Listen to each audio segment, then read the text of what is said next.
So anyways, like the night is as you're looking out from backstage, you're just seeing there are a lot of people. A lot of our friends, family came, but there's a lot of other people. My vantage point, and your memory is probably a lot clearer on this, but I remember looking out, and I think Audrey Stone went before us, right? They were second. And I remember purposely kind of staying in the dressing room area just to kind of like keep my focus on like our set, and like I knew it was shaping up to be a big night because I saw all the cars in the parking lot when I got there. I saw all the people walking up those big flights of steps. And then you get up into it was Winnie's Dance Ranch. Yep, at the old Executive Inn Hotel. And I walk in, and it wasn't filled, but it was like, okay, this is pretty early evening, and it's pretty warm up here, and there's a lot of people, and a lot of people that I kind of knew. So was checking out the bands, you know, the ride before them, and then Audrey Stone set. But by the time I'd gone back into the dressing room for a bit, and then went out and knew that like I could hear them saying like, this is our last show. I think they might have gotten the PA fixed right at the very end of their set. They were done. You could just hear like that pulse of the bass again, and that low, you know, kick drum. And I looked out like, holy shit, dude, this place is packed. Yeah.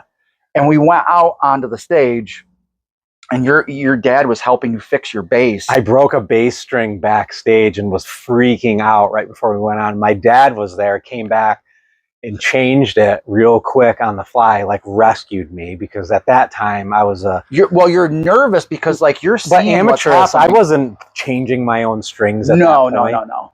And who knows, what if you would have changed them to like the wrong note, and we would have had like the worst done. Yeah, it could have been an absolute disaster. So they were trying to do these quick turnover times to keep people's interest, playing background music and stuff, but like you could already hear like the Revel fans, like this is before Revel was even in the building, going, Revel what they used to say. Yeah, and I think they were there at the time. Yeah. But we were like the unknown band. We were the most knew who we were. Unknown band by a million. It was just the three of us, and super inexperienced, but like we were ready. We were ready for that night, but it was a little nerve-wracking. And I remember allowing myself to gaze all the way to the back and just thinking to myself, okay, the bar's all the way back there, and it is body to body to body to body all the way back to the bar. You could feel the stage move. Well, once we started playing, I could feel the stage move. It was really felt like because people didn't know what to expect, and we came out with a very high energy Banana Man ready from jump set list. Like we were not playing games, we weren't easing the set, we were going for it right away. And we had the crowd in our hands. First song. Do you remember? First song, they were ready. You remember what happened after the first song? That girl came up on stage, dropped her pants down, and asked us to sign her butt cheek, which was like, I was like, what the hell is going on? Thank you very much. We have a picture of that somewhere. I remember Johan just wrote an X. Yeah, he felt very uncomfortable with that. I loved it. It was wild.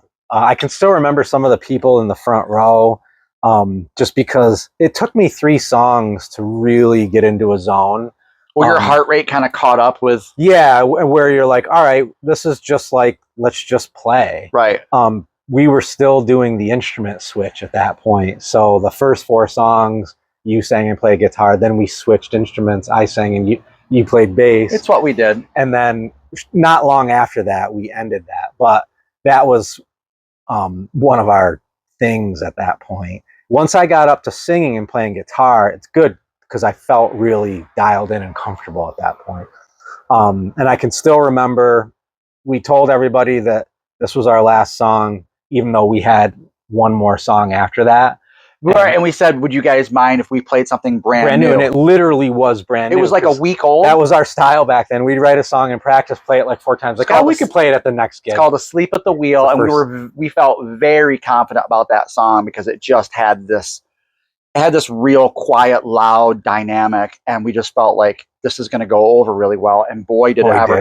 That's when I literally felt like I was standing on water. It whipped the crowd into a frenzy. They went nuts. And then the song ends on this really abrupt da da da da. Yeah.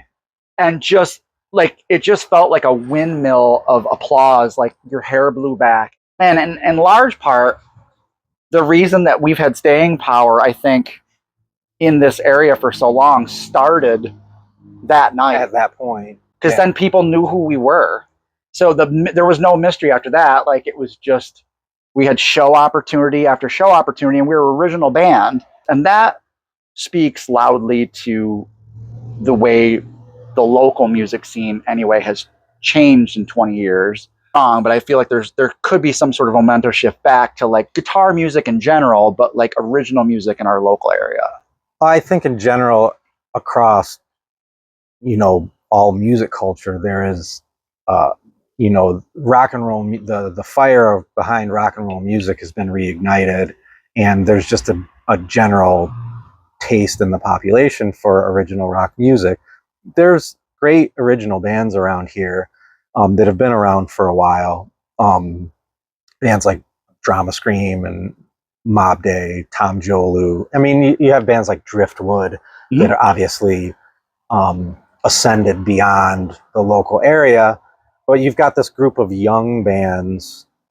That's what I'm the most Keegan excited and Caleb's about. band Magenta, Stuck in Place, Stay Off the Fence. Stay Off the Fence. There's all kinds of bands. Green Creeks. Yeah, that are like that group, and we're like, there's dozens of additional bands that it seems like that group of bands is growing, and there are now a couple of venues for them to play on the Bundy and Crowbar on top of house shows. And so and those events tend to be well attended, which is nice. And it's there's kids that are going, they're not there to drink, they're not there to party, they're there for the music.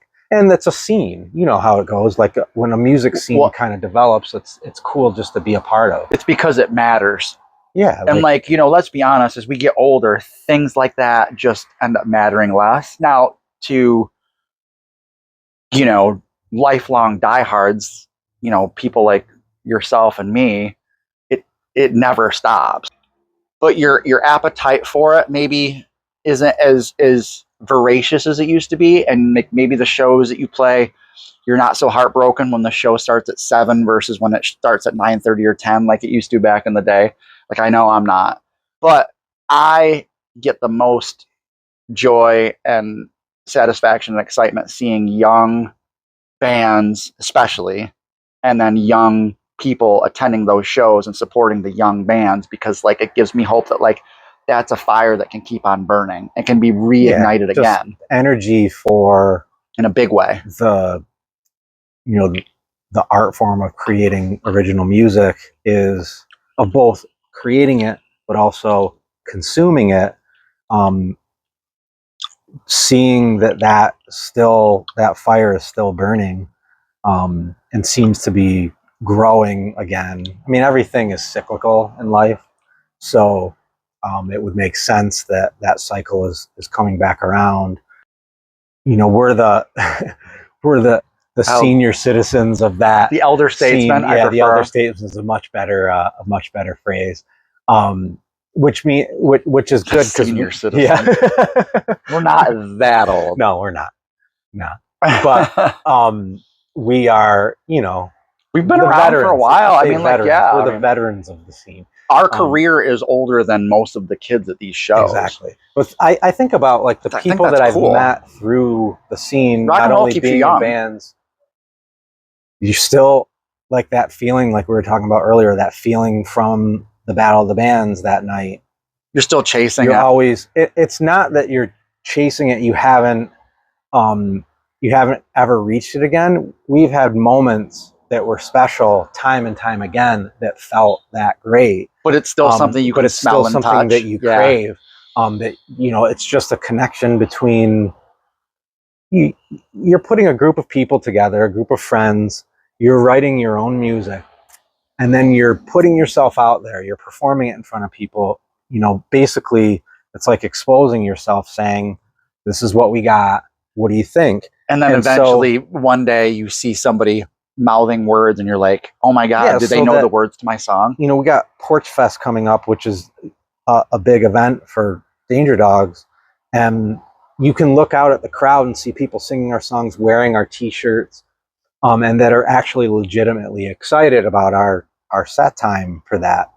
That's what it's that is the feeling that that never gets old, right? And that makes continuing to create new original content and connections with fun. People. Like we've become like semi friends with like a lot of people that have showed up to our shows, and you get to be friendly acquaintances with and like, you know, familiar faces and people that are really sincere and like they really enjoy the music. Like that's my favorite. That's one of my favorite songs. That's my favorite song of, you know, by you guys. It's one of my favorite songs ever.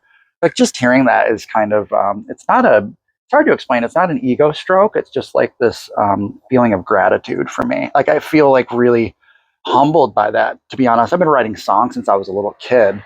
You'd have told me I'd still be doing it as I'm, you know, nearing 50 and still having like some sort of impact or like still being relevant, you know, at this age. I would have taken it. I'd have taken that 7 days a week, twice on Sunday. For me, the creative process, whether it be music, painting, drawing, the creative process, making a video. Sure. It starts with, in the case of music, it starts with writing the song, working it out with your band, being able to perform it. But that process isn't complete until you're able to share it with other people and have them respond one way or another. And to me, being able to connect with people that way is what kind of completes that process and makes it so, because there's nothing more fun that when you write a song, you bring it to practice, the band connects on it and we're able to play it. And you know it's a keeper. And you're like, that's, without playing it for anybody, that's like the most fun. That's one of the things that I still love more than anything in the world. Yeah. Is coming up with an idea, bringing it to the band. It's that and then first playing it. That first run through, we're like, I think we got this. Yeah, and like somebody else in the band goes like, let's do that again. Let's do that again. And it's your song. And like, oh, they're that excited. But to do not it again. just if it's, and then you do it and it kills like not that just if it's time. mine, if it's yours or Keegan or anybody brings it. No, I know. We connect and it's like, oh, that's a great song. That's fun. Let's do that are again. Gonna like that. And then I still live for those moments. That's to me the essence of being a musician and in a band. But what completes that is sharing it with people. I remember when we had written Elephant in the Room, the first time we performed it was at Strawberry Fest 2024. And we stopped at that right before the song and said, we got a couple of new songs for you. We're going to play them right now. And we played Elephant in the Room first, and stopped after it just to kind of see what the crowd thought. And there was immediately positive response. Yeah. It's like, is that a keeper? And the crowd emphatically said yes. And that has turned out to be, you know, a successful song for us. And to me, like that's what all of it is all about. Well, it's, you know, if we were to have a hit, that'd be our biggest hit. You know, counting. Like, share, subscribe. Go check it out if you haven't seen it. If Dangerous you're one of the Dudes, few people left on Dogs. Earth who hasn't seen it.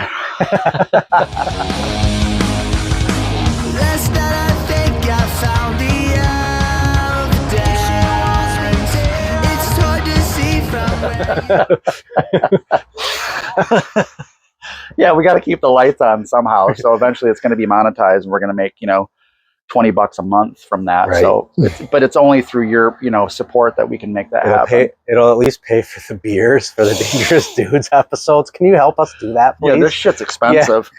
Beer Tree beers are like $24 for a 4-pack. They are worth it. They are excellent beers. I'm not shitting on Beer Tree. I'm just saying these episodes don't pay for themselves. Right, right. This isn't PBS. That got defunded. So we're independent. Yeah.